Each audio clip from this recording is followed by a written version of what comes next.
Hi friends, welcome to my channel Charitha ఈరోజు YouTube ఛానల్కి స్వాగతం. ఎవరైతే నా ఛానల్ని చూస్తున్నారో ప్లీజ్ షేర్ చేయండి, సబ్స్క్రైబ్ చేయండి మరియు లైక్ చేయండి, గంటను ప్రెస్ చేయండి. ఈరోజు ఒక రిలేషన్షిప్ నిలబడాలి అంటే నేను ఫాలో చేసేటటువంటి కొన్ని టిప్సే చెప్తాను ఫ్రెండ్స్. ఫస్ట్ వన్ ఏంటంటే, మనం ఏ రిలేషన్షిప్లో అయినా హానెస్టీ ఉండాలి, నిజాయితీగా ఉండాలి. ఎందుకంటే ఎంత నిజాయితీగా ఉంటామో అంత అట్లీస్ట్ మనం ఆ రిలేషన్షిప్ ఉంటుందా ఉండదా అని పక్కన పెడితే మన మనస్సాక్షికి మనము సమాధానం చెప్పుకోగలుగుతాము. అండ్ సెకండ్ వన్, లాయల్టీగా ఉండాలి, నమ్మకంగా ఉండాలి. ఎదుటి వాళ్ళు మనల్ని నమ్మినప్పుడు ఆ నమ్మకాన్ని మనం 100% నిలబెట్టుకోవడానికి ట్రై చేయాలి. అండ్ థర్డ్ వన్, హిపోక్రసీ అనేటటువంటిది ఉండకూడదు రిలేషన్షిప్లో. అంటే ముందొక మాట వెనకాల ఒక మాట, తను ఇలాంటిదేలే వాడు అలాంటి వాడేలే అని హిపోక్రసీ అనేటటువంటిది ఎట్టి పరిస్థితుల్లో కూడా ఉండకూడదు.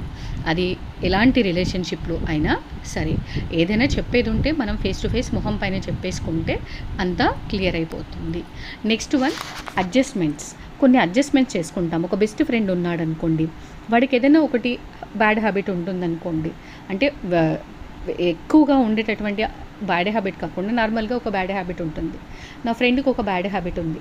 ఏంటంటే తను ఎప్పుడు అయినా సరే ఇంటికి వచ్చింది అంటే చైర్ పైన ఇలా ఫుల్గా కాలు పెట్టేసుకొని కూర్చుండిపోతుంది. అది ఎవరున్నా సరే మొత్తం టీ పై పైన కాలు పెట్టేస్తుంది. సో అదొకటి అడ్జస్ట్మెంట్. ఏంటంటే ఎన్నిసార్లు చెప్పినా అది మారదు. సో అక్కడ పెద్దవాళ్ళు ఉన్నారా చిన్నవాళ్ళు, దానికి అదొక అలవాట్లాగా అయిపోయింది. సో అది కావాలని చేయదు. అందరూ అనుకుంటారు అది డిస్రెస్పెక్ట్ చేస్తుంది అనుకుంటారు, కానీ డిస్రెస్పెక్ట్ కాదు, అది తనకు అలవాటు. సో నాకు తెలుసు.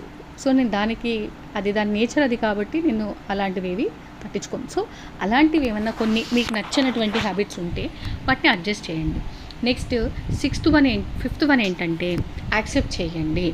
ఆ పర్సన్ ఎలా ఉన్నాడో అలానే యాక్సెప్ట్ చేయండి. అది మగవాళ్ళైనా సరే ఆడవాళ్ళైనా సరే. అండ్ సిక్స్త్ వన్ ఏంటంటే, మనము ఒక వ్యక్తిని మన ఫ్రెండ్స్ కానివ్వండి, ఫ్యామిలీ మెంబర్స్ కానివ్వండి, ఏదైనా రిలేషన్షిప్లో మనం ఏంటంటే డామినేషన్ చేస్తూ ఉంటాము. మనం డామినేషన్ చేయడం వల్ల రిలేషన్షిప్స్ అనేవి తెగిపోతాయి, ఈజీగా తెగిపోతాయి. స్టార్టింగ్లో మంచిగా అనిపిస్తుంది డామినేషన్ చేస్తూ ఉంటే, కానీ రాను రాను రాను రాను ఏమైపోతుందంటే వాళ్ళు ఇన్ఫీరియారిటీ కాంప్లెక్స్తో ఫీల్ అవుతుంటారు, లో సెల్ఫ్ కాన్ఫిడెన్స్తో ఫీల్ అవుతూ ఉంటారు. సో డామినేషన్ అనేది ఉండదు. వాళ్ళ ఒపీనియన్స్ చెప్పడానికి కూడా మనము వాళ్ళకు కూడా ఛాన్స్ అనేటటువంటిది ఇవ్వాలి. ఇప్పుడు మన ఒపీనియన్స్ మనం ఎలా చెప్తున్నామో ఎదుటి వాళ్ళు కూడా వాళ్ళ ఒపీనియన్స్ చెప్పడానికి మనము ఛాన్స్ అనేటటువంటిది ఇవ్వాలి. అండ్ నెక్స్ట్ ఏంటంటే, కంట్రోల్ చేయడానికి ప్రయత్నం చేయొద్దు. కంట్రోల్ ఏదైనా సరే, వాడు ఎక్కడికైనా బయటికి వెళ్ళాలనుకున్నారనుకోండి, లేకపోతే మీతోటి బయటికి రావాలనుకున్నారు. సో ఫస్ట్ చూడండి, అతను వెళ్ళాలనుకున్నది లేదా ఆమె వెళ్ళాలనుకున్నది అది కరెక్టా కాదా, లేకపోతే నా దగ్గరికి వస్తే బాగుంటుందా, ఇద్దరు కూర్చొని డిస్కస్ చేసి ఏది బెస్ట్గా అనిపిస్తే అది చేసేయాలి. అనుకున్నంతగా ఏది ఈజీ కాదండి, చెప్పినంతగా ఈజీగా టిప్స్ చెప్పగానే అది కాదు. కాకపోతే మనం ఫాలో చేసి రియాలిటీలో ప్రాక్టికల్గా మనము అది ఉంటేనే అవుతుంది. అండ్ నెక్స్ట్ వన్ ఏంటంటే, లిజనింగ్. ఎదుటి వాళ్ళు చెప్పేది పూర్తిగా వినాలి. అండ్ తర్వాత ఏంటంటే, నెక్స్ట్ పేషెన్స్ ఉండాలి. కొన్నిసార్లు ఓపిక అనేటటువంటిది ఉండాలి. ఒక్కొక్కసారి టైం ఉండొచ్చు. సో టైం ఇవ్వట్లేదని చెప్పి అలా ఫీల్ అవ్వడం కానీ అది ఉండదు. కొంచెం ఓపిక ఉండాలి. టాలరెన్స్. నెక్స్ట్ వన్ వచ్చేసి టాలరెన్స్ ఏంటంటే, భరించడం నేర్చుకోవాలి. ఒక రిలేషన్షిప్ని మనం మెయింటైన్ చేయాలి. భరించడం అంటే మొత్తం వాళ్ళు ఆమె కానీ అతను కానీ ఏదో వైలెన్స్ చేస్తుంటే భరించమని కాదు. సో వాళ్ళ యొక్క నేచరు, వాళ్ళ యొక్క లైఫ్ స్టైల్ని, వాళ్ళ యొక్క ఏమైనా హ్యాబిట్స్ ఉంటే వాటిని భరించడం అంటే టాలరెన్స్ చేయాలి. బికాజ్ వాళ్ళు పుట్టుకతోటి వచ్చినటువంటివి కాబట్టి మార్చుకోవడానికి, మనకు అనుకూలంగా మారడానికి కొంచెం టైం అనేటటువంటిది పడుతుంది. కాబట్టి ఈవెన్ మనకు కూడా టైం పడుతుంది కాబట్టి. అండ్ నెక్స్ట్ వన్ ఏంటంటే, కమిట్మెంట్ ఉండాలి. ఏదైనా సరే కమిట్మెంట్ అనేది పక్కాగా ఉండాలి. నెక్స్ట్, ఆ రిలేషన్షిప్ నిలబడాలి అంటే మనము డెడికేషన్ అనేటటువంటిది కంపల్సరీగా పెట్టాలి.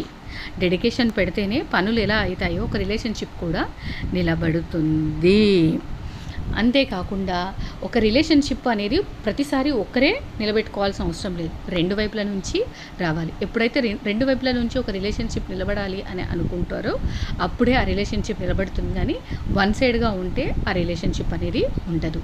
నెక్స్ట్, ఒకరికొకరు స్పేస్ ఇచ్చుకోవాలి. నెక్స్ట్, ఒకరికొకరు రెస్పెక్ట్ ఇవ్వాలి. ఒకరికొకరు టైం కూడా స్పెండ్ చేయడం ఉండాలి. Thank you friends. Please subscribe me and share my channel. Press bell icon. Thanks for watching my video.